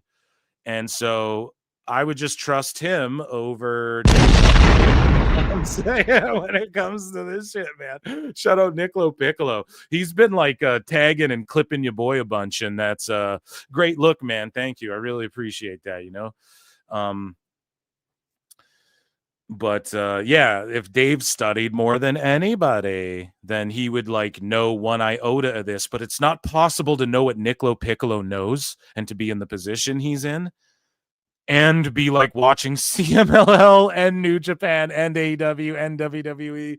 Like, I barely got time to shit. I try to make streaming my shit so I can just watch all the wrestlings, all the more. Here's the thing, man. People got to do other shit. He knows this much. Like, Dave couldn't possibly know as much as like this guy here. And if Dave was smart, he'd be like picking this guy's brain. Instead of getting triggered by him and, Tony Khan as well, I think, would be picking this guy's brain and like reading what he's saying and applying it, or at least like taking notes, putting it in your back pocket, So Dave Meltzer says, have we been misled for the last 25 on how popular wrestling is for the last 25 years? And this is the thing, right? That Jake Scudder, whatever the fuck his name is. I don't know. He was sitting there like, not everything's a conspiracy and shit, right? Meanwhile, Dave's like, oh my God, it's the greatest thing I've ever seen. Dave's like, Scully, perhaps wrestling, it's all an illusion. It's a simulation, Bryan. The numbers aren't real. Is this data better than the original data? And thus, we've all been misled for the last 25 years on how popular wrestling is as compared to everything else on television. And wrestling has gotten all this money in the last, whatever it's been, 10 years based on faulty data, and it's really not as popular as a television show as we thought. Oh my God, Dave, the fucking attendances for WWE are through the roof and the prices are through the roof at the same time. That's what's crazy about it. The prices are through the fucking roof and the attendances are literally through the roof for WWE. Is wrestling really as popular? Dude, GCW outdrew Dynamite in the same building, like a week apart. TNA is selling more seats than AEW are for pay-per-views in the same week. You're fucking coping. You are coping and seething. You just can't accept what you're seeing. Yes, you're coping and seething. The truth it is scalding, and now you are molding and coping so hard. Coping and seething. Or is this new number just... I would be questioning that for Dynamite, whose their key show is now doing their lowest show ratings, their B or C show ratings, and their attendances are like 1,000 people showing up to these shows. And fucking Hog Wrestling is drawing more, or whatever the fuck. Screwed up, but why would it only be for wrestling?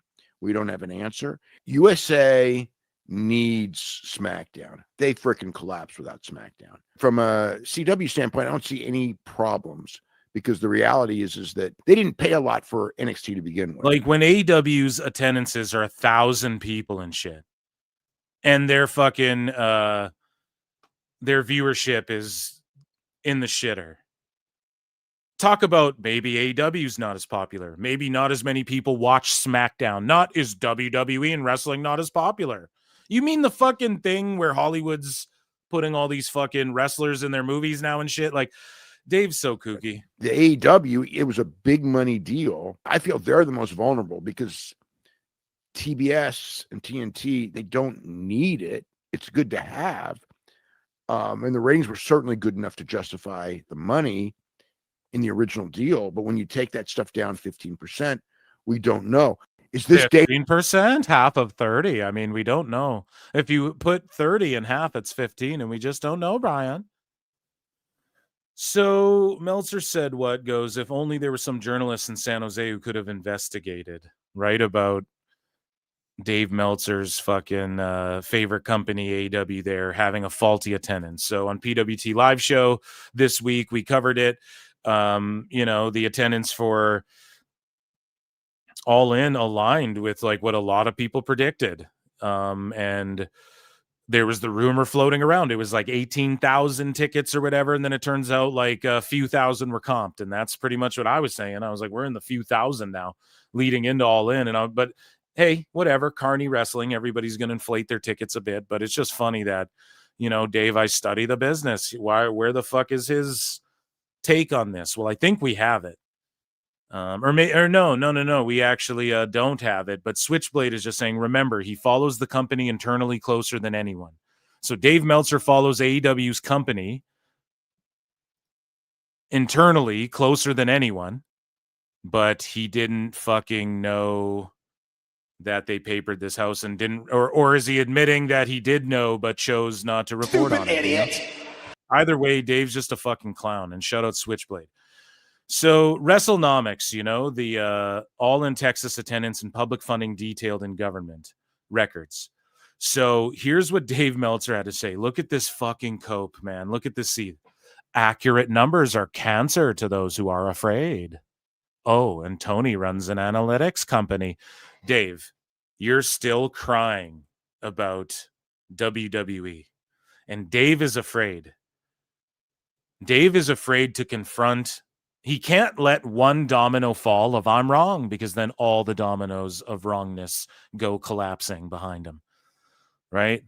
And then it paints a very ugly picture at the end of it.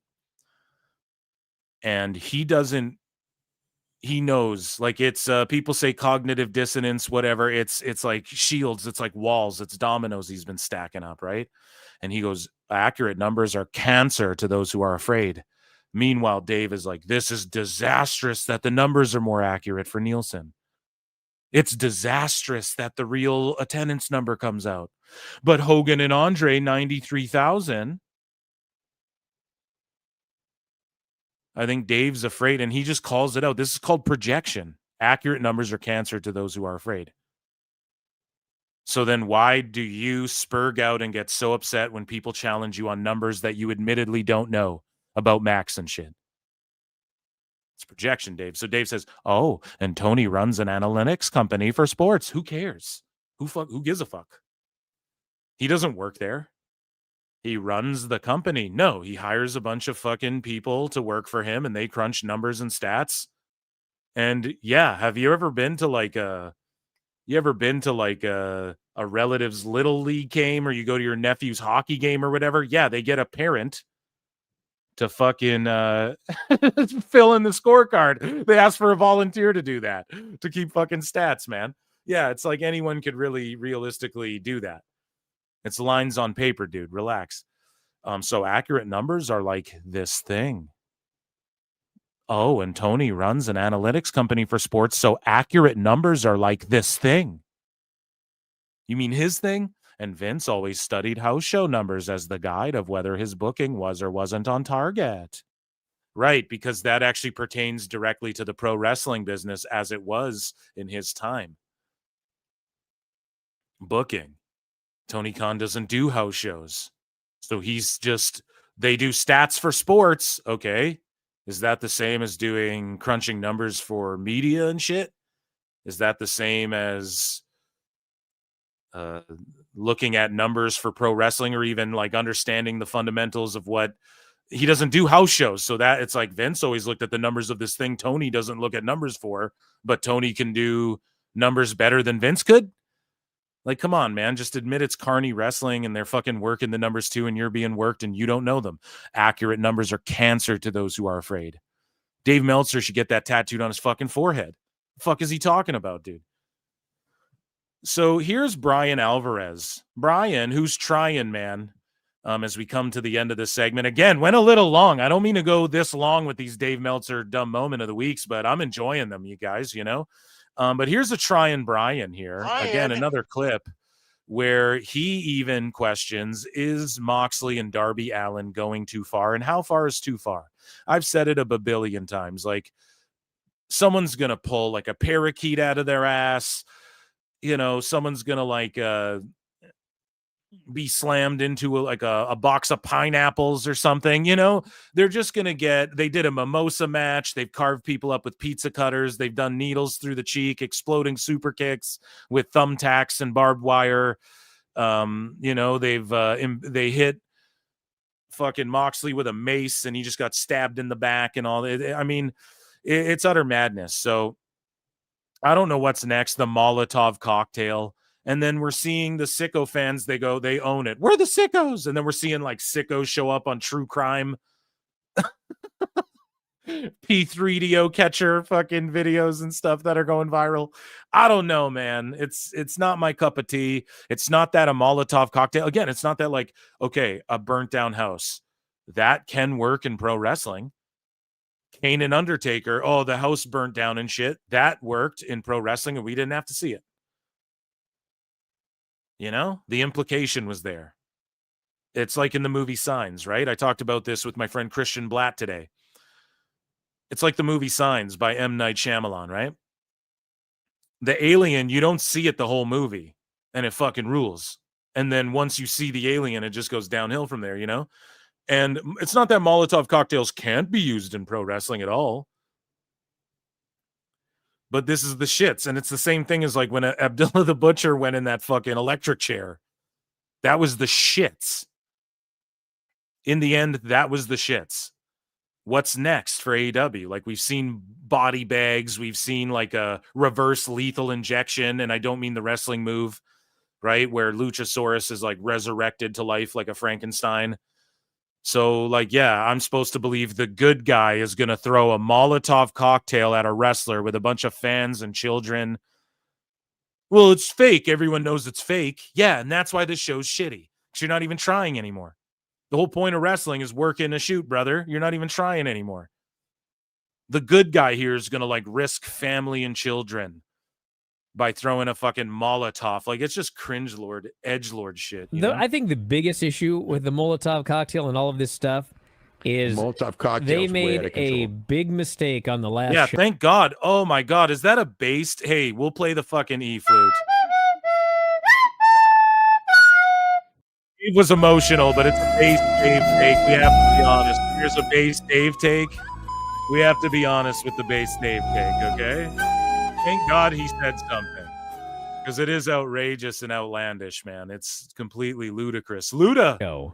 When they lit Jon Moxley on fire on the pay-per-view. And he's fine. And he showed up on Wednesday, and he wasn't even selling the burns. At that point, it's like... at that point, we got to go, Tony Khan isn't allowed to be even in the conversation for Booker of the Year. The houses are down, fucking TV's down, attendances are way down, and Darby Allin's, and we're saying this Molotov cocktail shit is bullshit, and Moxley isn't even selling burns, or, you know, the next Wednesday. He gets exploding super kicked. He's on the show Wednesday, no bandages, no storyline. He's not blind, nothing. How do they just laugh about this? But if this was WWE, Bryan would be like, this is rock bottom. Huh, you know, this is rock bottom. This is the worst shit I've ever seen. The stupidest show ever. Meanwhile, they're doing this shit and they wonder why the business is in the toilet. Why are we doing bombs and all this stuff? Like, nothing hurts the guy, so who cares? Go throw the cocktail at him. You'll be fine on Saturday. I just can imagine what they're going to do in an I Quit match, which I guess is part of the deal. Yeah, like, what are they going to do? They're going to hurt a kid in the front row one of these days. Some fucking wood or some shit's going to fly in someone's face, like a kid's face. It's not going to be good. You know, that is what they're building. What are these wild animals going to do in this? What are these guys going to do? And they're going to do it. Whatever. That's what they're building. No, that's the automatic go-to. This is how you know you're a garbage wrestler. Ready? Because when Moxley has a match on a pay-per-view, everyone goes, "What garbage shit is he going to do to himself on this one to try and go viral?" And Darby Allin is the same thing.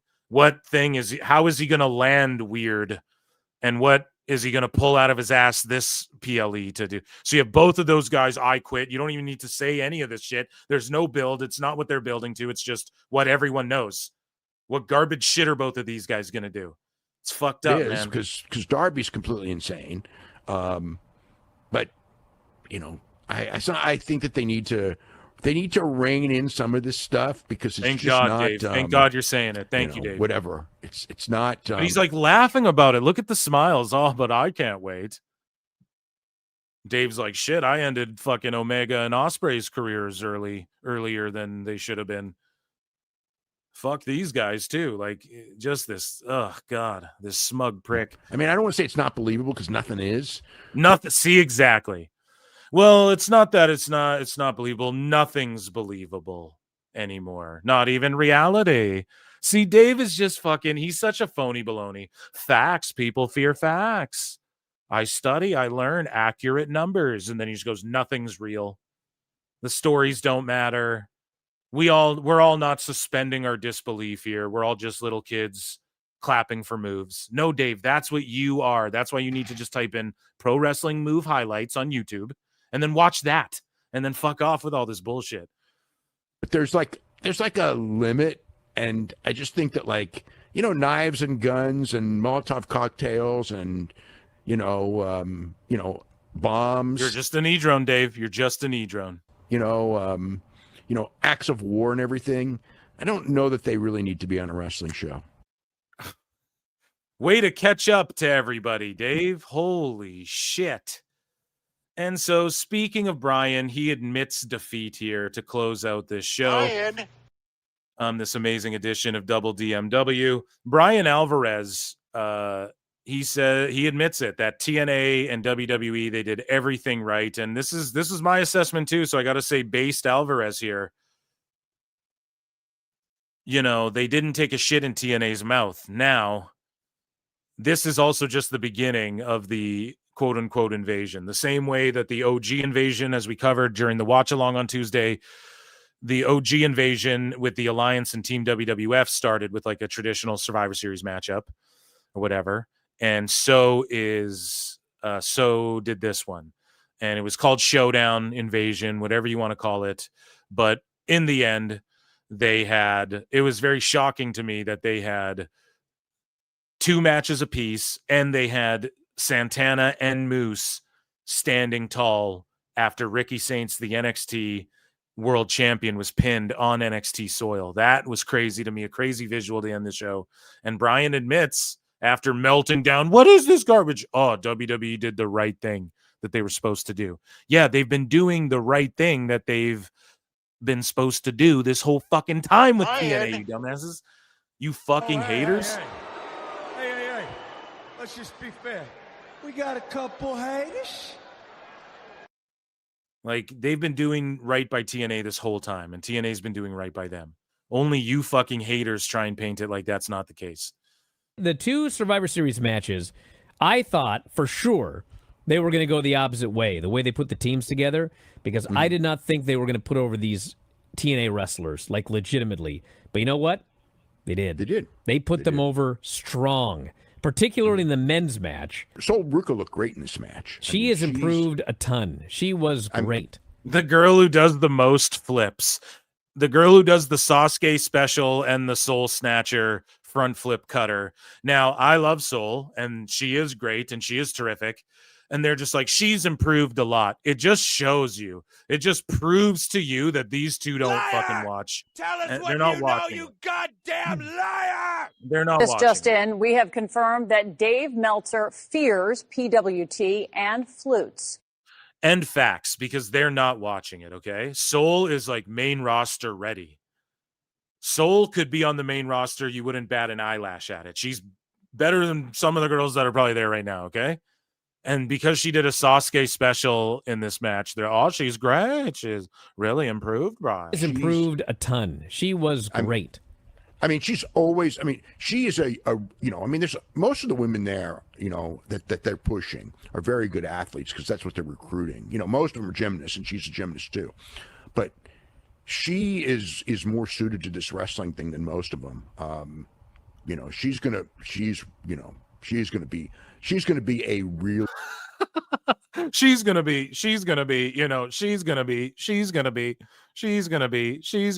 Someone put a fucking drum beat to that. You know, she's gonna be a really great wrestler. That's a challenger song. That's a song for the waiting to TNA fucking- title of Bound for Glory, pinned to the NXT champion on this show to win the men's NXT Survivor Series. So actually, they did everything right, and they put over the TNA guys big. I was very surprised, but it was what they needed to do. Hell yeah. So they admit defeat. Once more, we ended on a The high two- note. Your boy Phil was right. Phil don't miss. I was entirely accurate about what they were going to do there after Bryan had melty meltdowns about NXT leading into this thing, because he was convinced he was going to be able to shit on it after, and even they weren't really bringing up the botchiness of it. I'm sure they did in other review portions, but that, ladies and gentlemen, was Dave Meltzer's dumb moment of the week. Fucking phenomenal. Guys, let's see what we have here. From Pillar to Post for 10 says Bryan is just waiting for Dave to kick the bucket so he can take over, kill the newsletter, and run the site how he wants. Yeah, you know, that seems to be the conspiracy theory, or the theory, but Bryan still does this shit. I don't know if it's like to appease Meltzer, but he'll be like, oh, WWE learned their lesson and they should have learned their lesson. And it's like, what fucking lesson? You guys are morons. He's been sick of Dave for years now. You can tell Bryan wants to lash out. I don't know, man. I think he would go a little harder in the paint if he really wanted to lash out. He could, and it wouldn't affect him because Dave has nobody. He's just like, it's not like he'd fire Trying Bryan. You know, but there's also Dave's paying him good money for a long time, and you don't want to fuck that up either, right? It's the job he's been doing forever. Thank you, Pillar to Post. And Chris McCarty for 2 says Meltzer stole Herb Abrams' stash. Where the fuck's your stash? Thank you, Chris McCarty, for the contributions to PWT. I greatly appreciate that. Round of applause for this show. This was Dave Meltzer, Dumb Moment of the Week, episode 2. And I'll give you guys an E-flute. Thanks for being here. I'll see you again next Thursday with double DMW. You guys are the fucking best. And check out PWT live show every Wednesday and Saturday night. Ciao for now.